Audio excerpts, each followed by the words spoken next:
viewers, welcome back to my channel. If you are preparing for UGC Commerce, this video is very helpful for you क्योंकि मैं इस video में इस channel पे मैं detail lecture लाती हूँ कॉमर्स की, साथ ही साथ पीवाईक्यू सीरीज स्टार्ट की हूँ। तो अगर आप चैनल पे पहली बार आए हो तो चैनल को सब्सक्राइब कर लेना क्योंकि पीवाईक्यूज बहुत इंपॉर्टेंट है हमारे लिए। 10 ईयर्स की पीवाईक्यूज, अगर आप 10 ईयर्स की पीवाईक्यूज कर लोगे तो आपको समझ में आ जाएगा कैसे पैटर्न आते हैं और बहुत बार क्वेश्चन भी रिपीट होता है, इसलिए आपके लिए पीवाईक्यूज बहुत ज्यादा जो बोलते हैं ना मैजिकल है। मैजिक जो होता है ना वो है, क्योंकि जब पीवाईक्यू जब करोगे 10 इयर्स की तो आपका जो नेट है वो क्लियर होना ही होना है। It's my guarantee. ओके, तो चलिए स्टार्ट करते हैं। आप वीडियो में बस बने रहना और वीडियो बस देखते रहना, आपका नेट क्लियर हो जाएगा। साथ ही साथ आप सेल्फ स्टडी भी करो, ठीक है।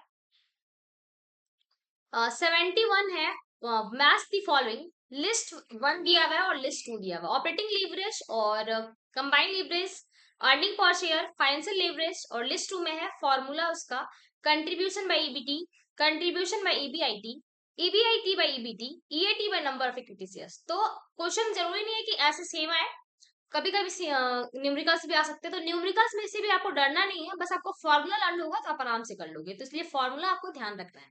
ऑपरेटिंग लीवरेज का फॉर्मूला क्या होता है? ए का two contribution by EBIT, earning before interest and tax. तो ए का टू किस में है? दो में है, तो दो तो इलिमिनेट हो गया, 1 और 4, ठीक है। नेक्स्ट है कंबाइंड लीवरेज। कंबाइंड लीवरेज का फॉर्मूला क्या होता है? आप सबको पता होगा, कंट्रीब्यूशन बाय ईबीटी होता है। तो बी का 1 हो जाएगा, ठीक है। तो दोनों में बी का 1 है तो हम इलिमिनेट नहीं कर सकते। Earning per share, earning per share का फॉर्मूला क्या होता है? EAT by number of equity shares, मतलब earning after tax by number of equity shares. तो सी का 4 हो जाएगा, सी का 4 एक ही में है तो 71 का 2 हो जाएगा। आगे भी देख लेते हैं। फाइनेंशियल लेवरेज का क्या होता है? Contribution by EBIT. तो ये फॉर्मूला बहुत इंपॉर्टेंट है, फॉर्मूला लर्न कर लेना, ठीक है। अगर आप फॉर्मूला लर्न कर लोगे तो आपके मार्क्स इंक्रीज हो जाएंगे, ठीक है। क्योंकि न्यूमेरिकल्स बहुत सारे स्टूडेंट्स छोड़ के जाते हैं, तो फॉर्मूला बेस्ड बहुत सारे क्वेश्चंस आते हैं, तो वो ध्यान रखना है आपको, ठीक है। नेक्स्ट क्वेश्चन जो है हमारा वो है अरेंज दी फॉलोइंग। ऐसे क्वेश्चंस बहुत आ रहे हैं इस बार, ठीक है। अब बहुत क्वेश्चन जो है ऐसे ही आते हैं सीक्वेंस वाइज। तो सीक्वेंस वाले क्वेश्चन का एक ही फॉर्मूला है, एक ही ट्रिक है आपका करने का। फर्स्ट आपको ऑप्शन देखना है और लास्ट ऑप्शन देखना और इलिमिनेट करना है, ठीक है। जब आप ये करोगे तो आप सही आंसर तक पहुंच जाओगे।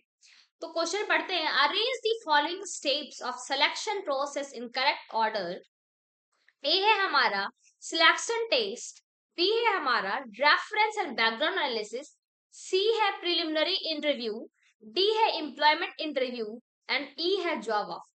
तो लास्ट जॉब ऑफर तो आपको लास्ट में ही मिलेगा ना, जब आप प्रिलिमिनरी इंटरव्यू वगैरह दे दोगे, सिलेक्शन टेस्ट हो जाएगा आपका, तभी आपका जॉब ऑफर आपको मिलेगा। ई तो लास्ट में होगा और ऑलरेडी दिया हुआ है ऑप्शन में, तो ई को तो आप बिल्कुल नहीं, ई से नहीं आंसर पता कर सकते हो। नेक्स्ट फर्स्ट ऑप्शन क्या होगा? सबसे पहले आपका सिलेक्शन टेस्ट होगा, रेफरेंस एंड बैकग्राउंड एनालिसिस करोगे आप कि कौन से रेफरेंस से आए हो, या फिर आपका प्रिलिमिनरी इंटरव्यू होगा या फिर एम्प्लॉयमेंट इंटरव्यू होगा। तो सबसे पहले कभी भी एग्जाम में, जैसे प्रीलिम्स होता है फिर मेंस होता है बैंकिंग के एग्जाम में, तो प्रीलिम इंटरव्यू, तो सबसे पहले आपकी ट्रिक से भी दो जो ऑप्शन है आपका एलिमिनेट हो जाएगा। सी होगा फर्स्ट में, तो 2 और 3 होगा। ए और 1 और 4 तो एलिमिनेट हो गया, ठीक है। आगे क्या होगा? Selection test. सिलेक्शन टेस्ट तो दोनों में है। फिर हम क्या करेंगे? एम्प्लॉयमेंट का इंटरव्यू लेंगे या फिर रेफरेंस देखेंगे। तो उसके बाद हमारा क्या होगा? एम्प्लॉयमेंट का हम इंटरव्यू लेंगे, उसके बाद हम रेफरेंस देखेंगे कि वो किस रेफरेंस से आया है, बैकग्राउंड चेक करेंगे। तो सबसे पहले यही ट्रिक है हमारा कि आपको मतलब प्रैक्टिकली होके आपको जो अरेंज वाला क्वेश्चन है वो देखना होगा, और देखना होगा फर्स्ट में आपका क्या हो रहा है ऑप्शन और लास्ट में क्या ऑप्शन हो रहा है, तभी आपका आंसर सही होगा। तो प्रीलिमिनरी इंटरव्यू सी होगा सबसे पहले, सी तो दोनों में है। फिर ए होगा, ए भी दोनों में है। फिर क्या होगा? रेफरेंस पहले नहीं आएगा, पहले एम्प्लॉयमेंट इंटरव्यू आएगा, तो डी होगा, ऑप्शन थर्ड हो जाएगा। पहले क्या आएगा? प्रीलिमिनरी इंटरव्यू, देन क्या आएगा? Selection test. फिर हम सिलेक्शन टेस्ट लेंगे, उसके बाद क्या करेंगे? हम एम्प्लॉयमेंट की इंटरव्यू लेंगे, उसके बाद हम रेफरेंस एंड बैकग्राउंड चेक करेंगे उस कैंडिडेट्स का, एंड देन उससे जॉब ऑफर करेंगे, ठीक है। तो C A D B option third is correct answer, ठीक है। नेक्स्ट हम देखेंगे क्वेश्चन नंबर 73। ये भी मैच दी फॉलोइंग है। मैच दी फॉलोइंग में आपको दो ही पता होगा तो आप आंसर सही कर सकते हैं, ठीक है। तो लिस्ट वन है और लिस्ट टू दिया हुआ है। ए है हमारा doctrine of cavity एम्पटर। Doctrine of cavity एम्पटर का मतलब होता है लेट्स द बायर बीवेयर, मतलब कि बायर को बीवेयर होना चाहिए कि आपको कैसा परचेज क्या परचेज करना है, किस लिए परचेज करना, बायर को भी अवेयर करना होना है कि आपको कौन सा क्वालिटी चाहिए, तो उन्हें अवेयर होना है। जैसे ही हम क्या बोलते हैं, डॉक्ट्राइन ऑफ कैवेट एम्पटर, तो ये किससे रिलेटेड है, सेल्स ऑफ गुड्स एक्ट। एक का तो 3 होगा, एक का 3 से ही आंसर आ जाएगा, तो इसलिए एक भी आपको पता होगा ना मैच दी फॉलोइंग में, तो आप आंसर तक पहुंच जाओगे। ठीक है, तो नेक्स्ट हम देखेंगे, आगे भी देख लेते हैं, एक का थर्ड। ठीक है, एक का third, bailment and place. Bailment क्या होता है और प्लेस क्या होता है। बेलमेंट जब आप गुड्स किसी को देते हो, वो क्या होता है हमारा bailment, they are types of special contract. ये क्या है, स्पेशल कॉन्ट्रैक्ट। तो बेलमेंट एंड प्लेस क्या होगा, बी का 1, ए का 3, बी का 1 हो गया। Holder in due course, holder in due course से बोलते हैं नेगोशिएबल इंस्ट्रूमेंट को। ठीक है, और ये क्या है,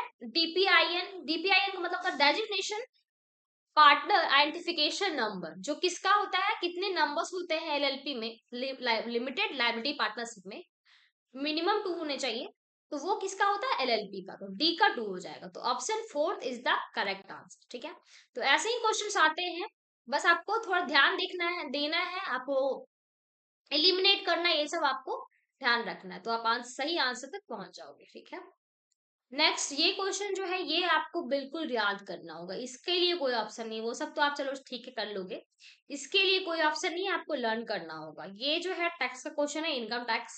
इनकम टैक्स को क्वेश्चन आप मतलब क्या करो, पीवाईक्यूज करो, यही आपके लिए इंपॉर्टेंट है, और जो जो मेन टॉपिक है वो सब मैं नेक्स्ट क्लास में बताऊंगी, वो कर लेना। ठीक है, तो इनकम टैक्स में लिस्ट 1 है tax deducted at source and section दिया हुआ है लिस्ट 2 में, तो आपको बताना है। ठीक है, तो reduction of tax at source on fee for professional और टेक्निकल सर्विसेज, जिसका क्या होता है, प्रोफेशनल और टेक्निकल सर्विसेज का, इसको अपडेट करना होगा, ए का 4 होगा। ठीक है, तो ए का 4 एक ही में है।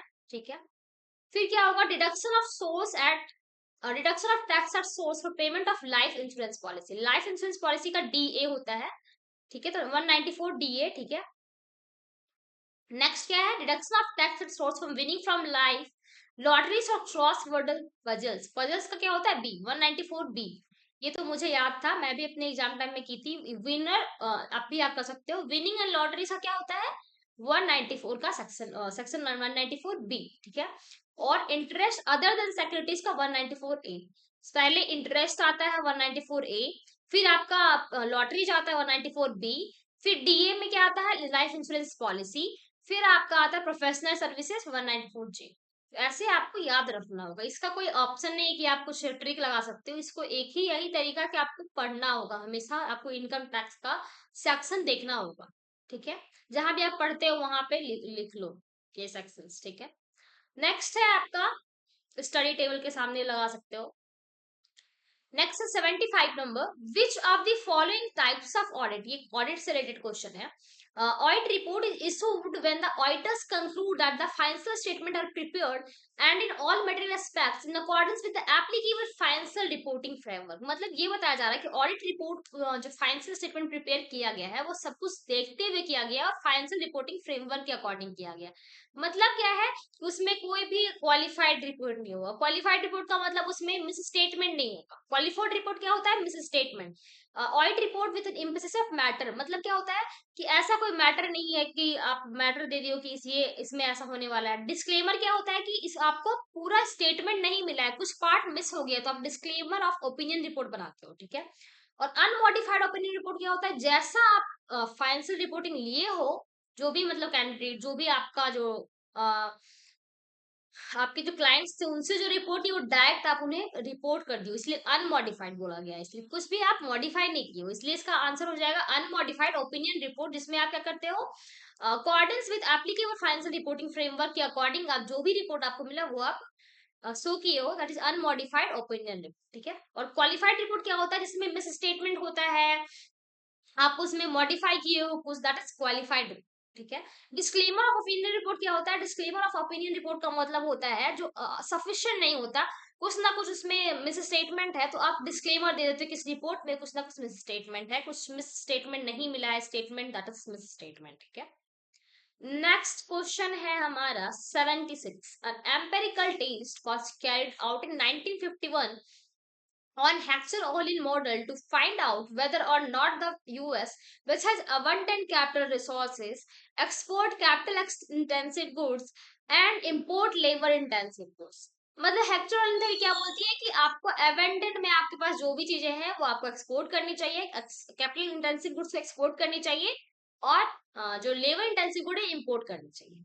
बट जो है उसके कॉन्ट्रास्ट में उनके मतलब कंट्राडिक्टरी में एक जो थ्योरी है जिसने बताया था कि यूएस एक्सपोर्टेड मोर लेबर इंटेंसिव, उन्होंने बताया था कि लेबर इंटेंसिव गुड्स को इंपोर्ट करनी चाहिए और कैपिटल एक्सटेंसिव गुड्स को सॉरी लेबर इंटेंसिव गुड्स को एक्सपोर्ट करनी चाहिए एंड कैपिटल इंटेंसिव गुड्स को इंपोर्ट करनी चाहिए, ये बताया गया था. तो किसने बताया ऐसा, कॉन्ट्रेडी किसने दिया, हेक्सर-ऑलिन थ्योरी की जो कॉन्ट्राडिक्टरी स्टेटमेंट किसने दिया था? तो इसका लेओन्टे पैराडॉक्स थ्योरी जो है उसने उन्होंने बताया था कि कैपिटल जो भी कैपिटल इंटेंसिव गुड्स है उसे इंपोर्ट करनी चाहिए और जो लेबर इंटेंसिव गुड्स है एक्सपोर्ट करनी चाहिए. मतलब हेक्सर-ऑलिन थ्योरी जो जिन्होंने बताया था कि आपको कैपिटल इंटेंसिव गुड्स एक्सपोर्ट करना है और इंपोर्ट करना है लेबर इंटेंसिव गुड्स, उसे अपोजिट में कौन बताया था? लियोंटी पैराडॉक्स थ्योरी. तो ये आपको ध्यान रखना है, ठीक है. इसका कॉन्ट्राडिक्टरी पर सीधा याद रखना है कि हेक्सर-ऑलिन थ्योरी जो है उनके कॉन्ट्राडिक्टरी कौन है? लियोंटी पैराडॉक्स, ठीक है. नेक्स्ट क्वेश्चन है, ये भी सीक्वेंस वाले हैं. तो सीक्वेंस वाले क्वेश्चन ऐसा नहीं कि आप सब पढ़ लियो, इस ये सब बहुत सारा ऐसा क्वेश्चन होता है जो आप पढ़े नहीं हो बट आपको लॉजिक से आंसर देना है. तो उसके लिए एक ही लॉजिक लगाना है, फर्स्ट ऑप्शन क्या होगा और लास्ट ऑप्शन क्या होगा, ठीक है. तो क्वेश्चन पढ़ते हैं सबसे पहले, और क्वेश्चन को एकदम ध्यान से पढ़ना है. Arrange the following steps of process of consumer buying in proper sequence. मतलब जब आप कंज्यूमर हो, सब मतलब आप तो कंज्यूमर हो ही, कुछ लेने चाहते हो तो सबसे पहले स्टेप्स क्या होगा, ठीक है. तो वो सीक्वेंस बताना. सबसे पहले आपका क्या होगा कि कुछ ना आपको नीड आएगा, आपको मतलब एक फोन लेना, तो क्यों नीड है आपको, आपको क्लास करना है ऑनलाइन, या लैपटॉप ले रहे हो तो आपको ऑनलाइन क्लास लेना है या ऑनलाइन क्लास करना है, तो नीड रिकॉग्नाइज सबसे पहले आपका नीड आएगा. तो सी सबसे पहले आएगा, तो फोर्थ तो इलिमिनेट हो गया, ठीक है. फिर आप क्या करोगे, डेवलप करोगे डिसीजन क्राइटेरिया. क्या करोगे, डेवलप करोगे डिसीजन क्राइटेरिया कि आप क्यों लेना चाहते हो. डिसीजन क्यों मतलब कि क्यों वो लेना चाह रहे हो. अब देखो नीड तो हो गया कि चलो मैं लैपटॉप इसलिए ले रहा हूँ क्योंकि मुझे क्लास लेना है. फिर आप डिसीजन लोगे, डेवलप करोगे, तो ई आएगा पहले. फिर ई के बाद क्या करोगे आप, अल्टरनेटिव देखोगे कि बहुत सारे लैपटॉप है उसमें उसमें आपको कौन सा लैपटॉप लेना है. आप डेल का लोगे, एचपी का लोगे, इंटेल का लोगे, बहुत सारे लैपटॉप्स आते हैं, तो उसमें से आप सर्च करोगे अल्टरनेटिव्स, ठीक है.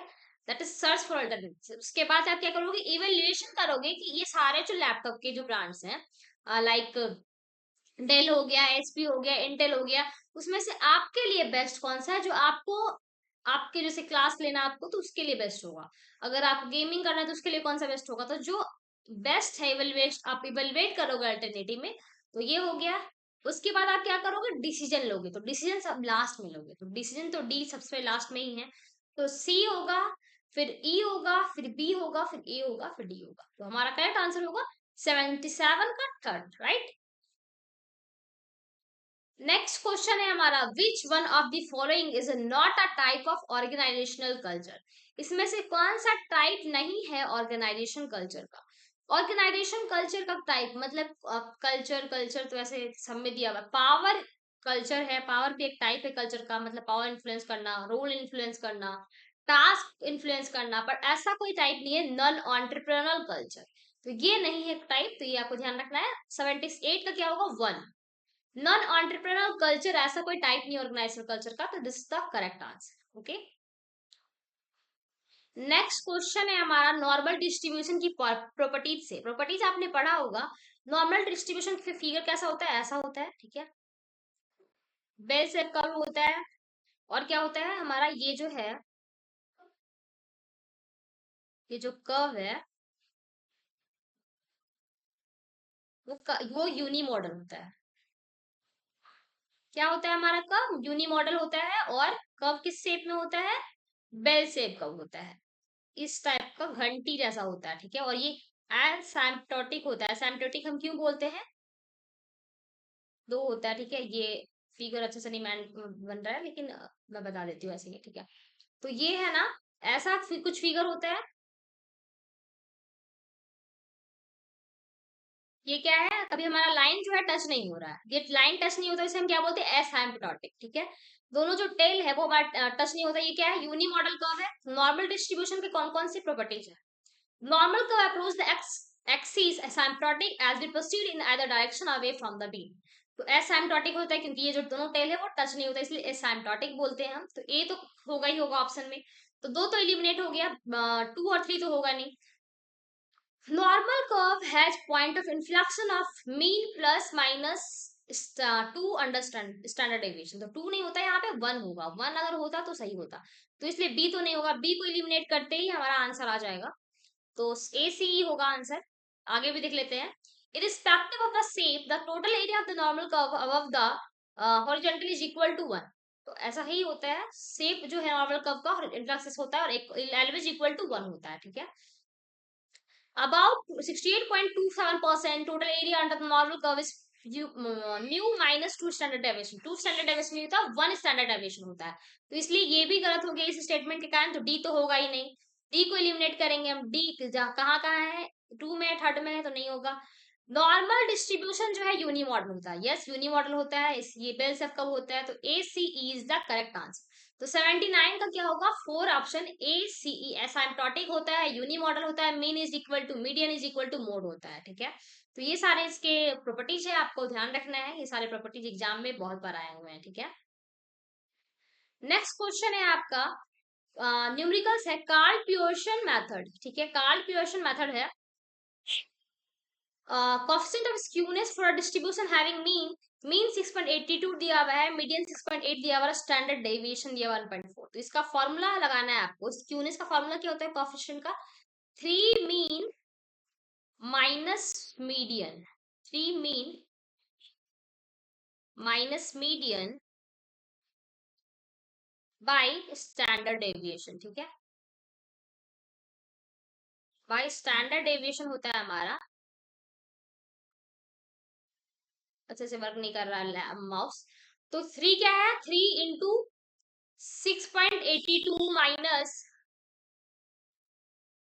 ठीक है, 3 इंटू 6.82 करोगे, फिर माइनस करोगे 6.8 डिवाइड बाई 1.4, क्या आ जाएगा हमारा 0.43। तो इसका आंसर 0.42 होगा अप्रोक्स। इसको इसका आंसर इसलिए क्या बोलेंगे आप, 0.43, तो ऑप्शन थर्ड हमारा हो जाएगा। ये फॉर्मूला लगाना, 3 mean minus median divide by standard deviation, 3 mean minus median divide by standard deviation, आप करके देखना पॉज करके, यही आंसर आएगा, 3 mean minus median by standard deviation is equal to coefficient of skewness, ये फॉर्मूला है इसका। ठीक है, तो आज के लिए इतना ही, मिलते हैं नेक्स्ट वीडियो में, तब तक के लिए टेक केयर।